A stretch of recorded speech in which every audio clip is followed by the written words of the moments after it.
So as said, now we will derive the result of dA L star dC equal to lambda star. And we have seen that this function at equilibrium, okay, all of them x star, y star and lambda star, they are a function of C. So you can write lambda star, scriptel star C, where scriptel has the only variable C, because if we change C, then the optimum will change.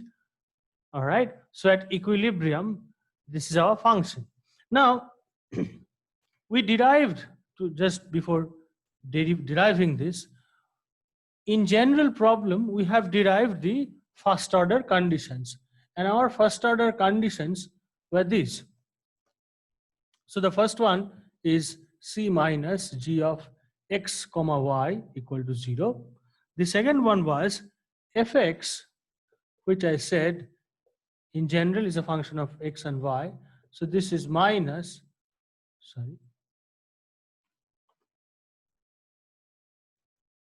minus g of gx x comma y equal to 0, and fy x comma y minus lambda gy x comma y equal to 0.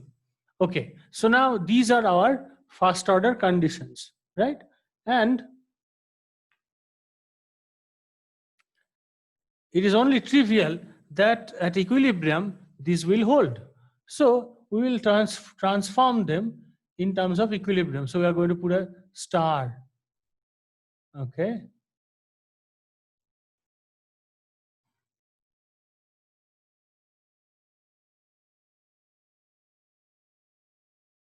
Okay, so how do they look now? So now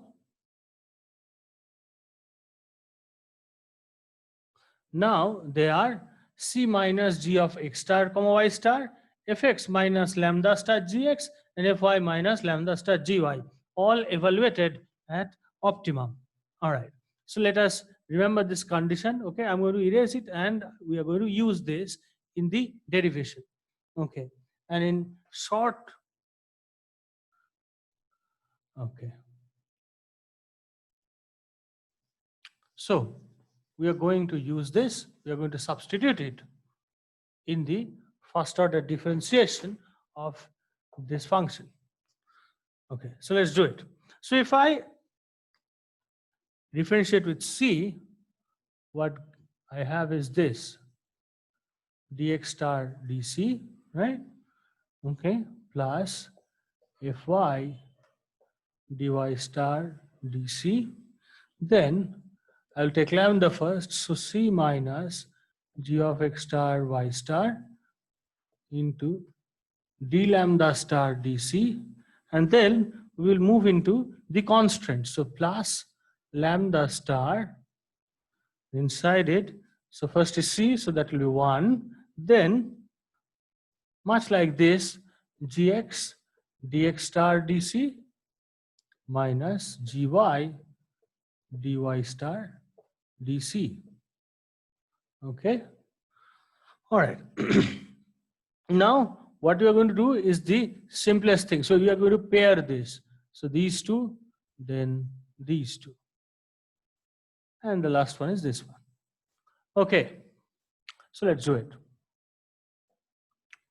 So taking the term for dx star dc, it will be fx minus lambda star gx dx star dc.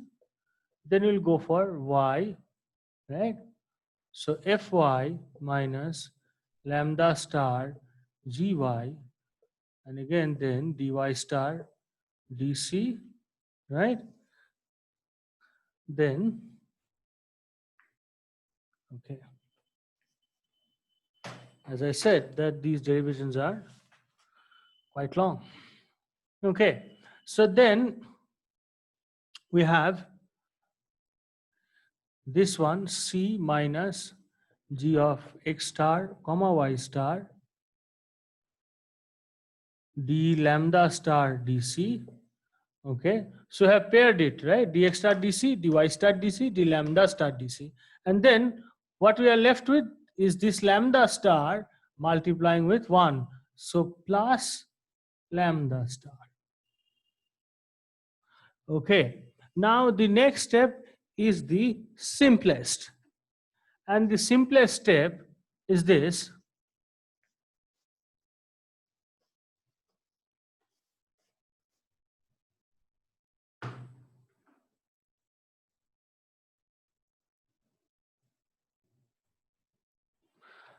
So the simplest step is that we'll use the first order conditions.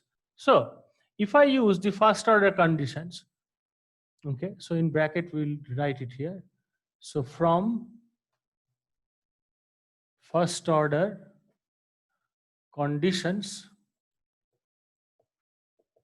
but note that we have used stars here. So from first order conditions, we'll write this evaluated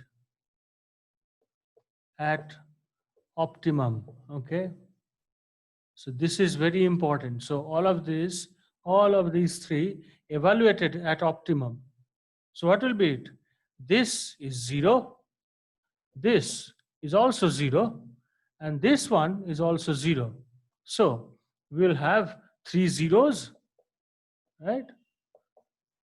And our lambda star here. So we have our result d scriptal star dc equal to lambda star. Okay, so this is our result. Now, just to finish, since again we are in mathematical economics, the derivation is important and also its interpretation. So what did we get here? What we get here is this, what I said at the very start. So what is the result here? So lambda star, what does it give? Is a measure of the effect of a change in C. Again, at optimum, right? So on the optimal value of objective function. So on the optimal value of the objective function. Now the interpretation of it in consumer behavior becomes very, very simple. Why?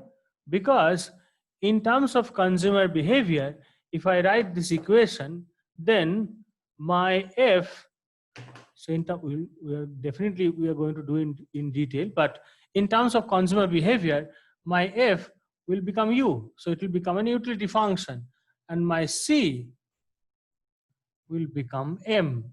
So this is my money income, right? So given that, the condition becomes d scriptal star dm equal to lambda star.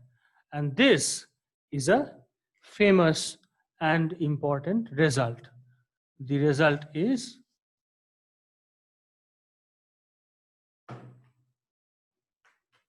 what is this? This is my marginal utility of income. All right. Now you may ask, where is utility here? This is scriptal star, right? This one. Just to give you the idea, at optimum, scriptal star is our Z star. So here it will be our U star. Okay, they are identically equal. All right. So here we end our basic understanding both through examples and through general structure. First, the methodology of constant optimization, and obviously the intuitive understanding of what really we are doing. Okay, and most importantly, we learned is this Lagrangian method, and the last, this is the interpretation of lambda.